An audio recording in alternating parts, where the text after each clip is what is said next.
আবারও match fixing এর গন্ধ বিপিএল ক্রিকেটে। ম্যাচ গড়পেটার প্রস্তাবে রাজি না হয় রংপুর রাইডার্স থেকে বহিষ্কার হয়েছেন বলে ৭১কে অভিযোগ করেছেন দলটির চুক্তিবদ্ধ ক্রিকেটার জুপিটার ঘোষ। শুধু অভিযোগই না, ওর কাছে প্রমাণও আছে নাকি যথেষ্ট। ম্যানেজার সারওয়ার হোসেনের দাবি দলের শৃঙ্খলা ভঙ্গ করেছিল জুপিটার। তবে রহস্য দানা বেঁধেছে একটা ফোন আলাপ নিয়ে। শুনুন শামসুল আরিফিনের কাছ থেকে। বিপিএল শুরুর আগে ক্রিকেটারদের পারিশ্রমিক নিয়ে ৯-৬ করলেও মাঠের ক্রিকেটে নজর টেনেছে রংপুর রাইডার্স। মাথা উঁচু করে আছে চ্যাম্পিয়ন রেসে। তবে ওসব ছাপিয়ে দলটির বিরুদ্ধে উঠে আসছে ম্যাচ ফিক্সিং এর গন্ধ।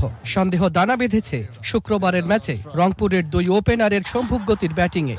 ৭১-এর হাতে এসেছে ১ মিনিট ৬ সেকেন্ডের একটি ফোন আলাপ। সন্দেহ করা হচ্ছে ভারতের কোনো এক বুকির সাথে কথা বলছেন রাইডার্সের কোনো এক কর্মকর্তা।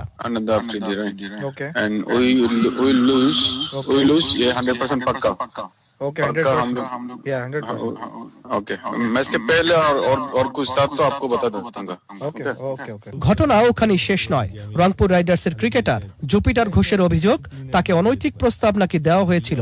তার কাছে আছে নাকি তথ্য প্রমাণও। যখন ১ তারিখ হোটেলে উঠি তখন আমাকে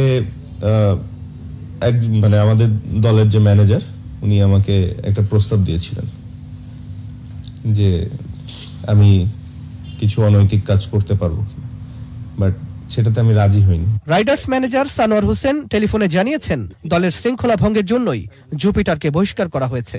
বিসিবিতে আমরা পাঠাইছি ওকে, কেন আমরা বসায় রাখছি, কি মানে করে দেবাদ করা হয়েছে, কি করা হয়েছে সব দেওয়া হয়েছে। লিখিতভাবে বিসিবিতে মেইল পাঠাইছি, সবকিছু ডকুমেন্ট দিয়েছি।